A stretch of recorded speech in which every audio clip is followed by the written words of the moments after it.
Breaking news చూస్తున్నాం. ఢిల్లీలో ఒక ఘోరాతి ఘోరమైన ఒక ఘటన చోటు చేసుకుంది. సభ్య సమాజం తలదించుకునేలాగా ఉంది ఈ సంఘటన. మగవాళ్ళంటేనే చీదరించుకునేంత దారుణమైన ఒక సంఘటన వెలుగులోకి వచ్చింది. అసలు నవమాసాలు మోసి కని పెంచిన తల్లిపై, ఒక కన్న తల్లిపై అత్యాచారం జరగడం ఎంత దారుణం.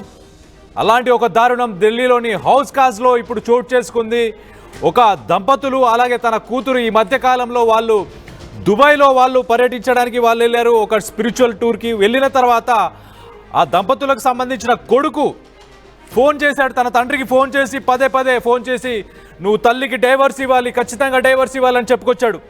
అసలు సరే ఓకే వచ్చినాక మాట్లాడదామని చెప్పేసి వాళ్ళు ఢిల్లీకి రిటర్న్ అయిన తర్వాత ఆ తల్లితో గొడవపడి ఆ తల్లిని కొట్టడం స్టార్ట్ చేశాడు.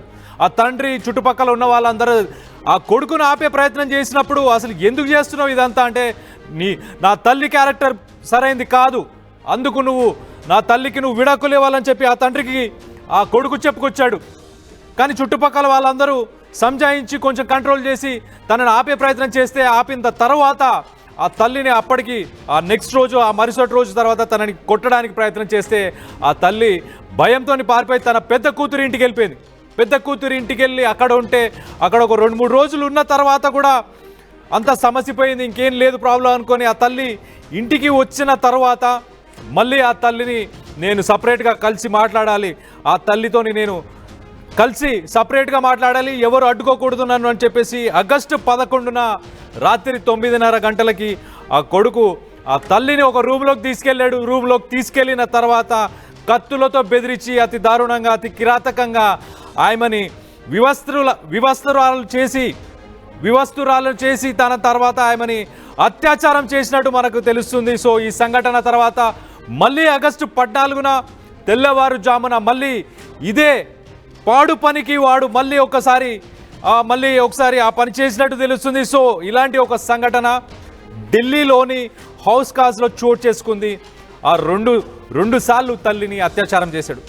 అత్యాచారం చేసిన తర్వాత ఆ తల్లి చెప్పుకుంటే పరువు పోతుంది, అసలు ఎందుకు ఇలా చేస్తున్నాడు నా కొడుకు అని చెప్పి ఆ 2 సార్ల తర్వాత ఆమె భరించలేకపోయింది. మానసికంగా చాలా డిప్రెషన్లోకి వెళ్ళిపోయి తన కూతుర్ని తీసుకొని అక్కడున్న పోలీస్ స్టేషన్కి వెళ్ళి నా కొడుకు ఇలా బిహేవ్ చేస్తున్నాడు, ఇలా నాతో ప్రవర్తిస్తున్నాడు, తప్పుగా ప్రవర్తించాడు, నన్ను ఇలా మానసికంగా శారీరకంగా ఇలా నన్ను హింసకు గురి చేశాడని చెప్పేసి ఆ తల్లి పోలీసులకు కంప్లైంట్ చేసిన తర్వాత ఆ కొడుకుని అరెస్ట్ చేసినట్టు తెలుస్తుంది. ఢిల్లీకి సంబంధించిన హౌస్ కాజ్కి సంబంధించిన ఒక ప్రాంతంలో కొడుకు కూతురు అలాగే దంపతులు నివసిస్తున్నారు. జూలై 25న వాళ్ళు అక్కడి నుంచి కొడుకు ఇంటి దగ్గరే ఉన్నప్పుడు వీళ్ళు అక్కడి నుంచి తీర్థయాత్ర కోసం వీళ్ళు సౌదీ అరేబియాకి వెళ్ళారు. సౌదీ అరేబియాకి వెళ్ళిన తర్వాత ఆ కొడుకు తండ్రికి పదే ఫోన్ చేసి నువ్వు తల్లికి విడాకులు ఇవ్వాలని పట్టుబట్టాడు. ఇంటికి వచ్చిన తర్వాత ఏంటి అని అడిగితే ఆ తల్లిని కొట్టే ప్రయత్నం చేస్తే అందరూ ఆపే ప్రయత్నం చేసినప్పటికీ అప్పటికి ఆమె మీద చేసుకున్నాడు. సరే నా కొడుకు సరిగ్గా బిహేవ్ చేయట్లేదు అన్న ఉద్దేశంతో ఆ తల్లి భయపడి తన పెద్ద కూతురు ఎక్కడైతే ఉంటుందో వాళ్ళ అత్తమామ ఇంటికి వెళ్ళి కొన్ని రోజులు ఆశ్రయం తీసుకొని అక్కడే ఉన్నట్టు తెలుస్తుంది. సో జూలై 25న ఈ సంఘటన జరిగిన తర్వాత మళ్ళీ ఆగస్టు 11కి ఆమె తిరిగి తన ఇంటికి వచ్చింది. వచ్చిన తర్వాత తల్లి క్యారెక్టర్ బ్యాడ్. చెల్లి పుట్టక ముందు నా తల్లి వేరే ఇతర వ్యక్తులతోని తను శారీరకంగా ఒక బంధాన్ని ఏర్పరచుకొని ఉండే, అందుకే నేను ఇలా చేస్తున్నాను, ఇది పనిష్మెంటు నా తల్లికి అని చెప్పుకొచ్చాడు. అసలు ఇలాంటి దారుణాలు ఎక్కడైనా చూస్తామా? కన్న పేగు ఎప్పుడైనా తల్లి మీదకి తిరగబడుతుందా?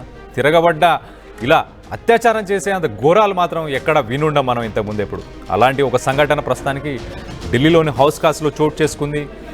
ఆ అబ్బాయి ఆ కొడుకు చూస్తే కొడుకు వయసు కూడా 39 సంవత్సరాలు ఉంది. ఆయన గ్రాడ్యుయేట్ చదువుకున్న తర్వాత కూడా ఇప్పటికీ ఏం పని చేయకుండా ఇంట్లోనే ఖాళీగా ఉంటున్నట్టు కూడా తెలుస్తుంది. ఆయన మెంటల్ కండిషన్ మరి ఏంటి? ప్రస్తుతానికైతే పోలీసులు అయితే కేసు నమోదు చేశారు. సెక్షన్ 66 కింద ఆయనపై కేసు నమోదు చేసి ఆ కొడుకుని అరెస్ట్ చేసినట్టు కూడా తెలుస్తుంది. సో ఒక్కసారి వివరాలు చూస్తే కనుక ఆ కొడుకు పేరు ఎండి ఫిరోజ్ అలియాస్ సుహేల్. సో ఎండి ఫిరోజు హౌస్ కాజ్లో తన తల్లితో ఉంటున్నాడు. 65 సంవత్సరాల తల్లి.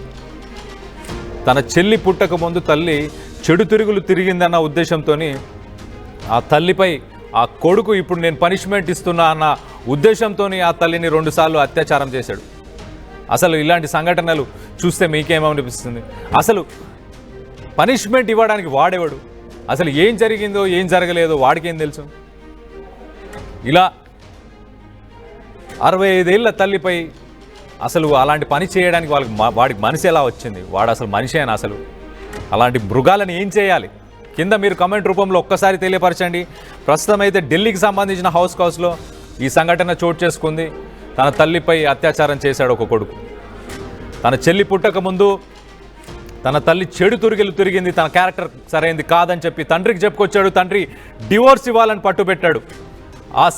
ఆ డివోర్స్ అనేది జరగకపోయేసరికి ఆ తల్లికి పనిష్మెంట్ ఇస్తున్నా అన్న ఉద్దేశంతో ఇలా 2 సార్లు చేశానని అతను చెప్పుకొచ్చాడు. ఇలాంటి రాక్షసులు, ఇలాంటి వీళ్ళని అనడానికి ఏం పదాలు వాడాలో కూడా అర్థం కావట్లేదు.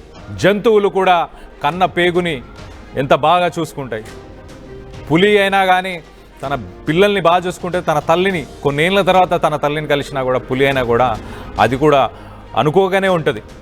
అలాంటిది క్రూర మృగాలు కూడా చేయని పని ఈ వెధవ చేశాడు. ఇలాంటి ఒక వెధవ ఉండాలా, వీడికి ఎలాంటి శిక్ష వేయాలనేది మీరు కింద కమెంట్ రూపంలో తెలియపరచండి. సో ప్రస్తుతానికైతే ఇలాంటి ఒక దారుణమైన సంఘటన ఢిల్లీలో చోటు చేసుకుంది. తన కూతుర్ని తీసుకొని పోలీస్ స్టేషన్కి వెళ్ళి కంప్లైంట్ చేయాల్సి వచ్చింది. ఇలాంటి విషయం ఎలా చెప్పుకోవాలో అర్థం కాలేదు. ఆ తల్లికి ఈ బాధ ఎలా చెప్పుకోవాలో అర్థం కాలేదు. ఆ తండ్రి కూడా 75 సంవత్సరాల వయసున్న ఆ తండ్రి కాబట్టి, ఆ భర్త కాబట్టి ఆయన కూడా ఏం చేయలేకపోయాడు. కానీ మొత్తానికైతే ఆ కూతురు ధైర్యాన్ని నింపింది. పద అమ్మ మన స్టేషన్కి వెళ్ళి తేల్చుకుందాం, ఇలాంటి మూర్ఖుడిని, ఇలాంటి మృగాన్ని మనం ఇంట్లో ఉంచుకోకూడదని చెప్పేసి ఆ తల్లిని తీసుకొని వెళ్ళింది. స్టేషన్కి వెళ్ళిన తర్వాత కంప్లైంట్ చేసి ప్రస్తుతానికైతే ఆ నిందితుడిని, ఆ ఎండి ఫిరోజ్ అలియాస్ సుహేల్ని అయితే ప్రస్తుతానికి అరెస్ట్ చేసినట్టు తెలుస్తుంది. అతనిపై సెక్షన్ 64 కింద రేప్ కేసుని కూడా నమోదు చేసినట్టు తెలుస్తుంది. వాడొక వెధవ 39 సంవత్సరాలు వచ్చి డిగ్రీ ఉండి వాడు ఉద్యోగం చేయట్లేదు, సద్యోగం చేయట్లేదు. అలాంటి ఒక ఎదవ వాడిని ఏం చేయాలనేది మీరు కింద కామెంట్ రూపంలో ఒక్కసారి తెలియజేసే ప్రయత్నం చేయండి. ఇలాంటి సంఘటనలు విన్నప్పుడు నాకైతే మనసు చాలా బరువెక్కుతుంది. మీకేమనిపిస్తుంది అనేది కింద కామెంట్ రూపంలో తెలియపరచండి.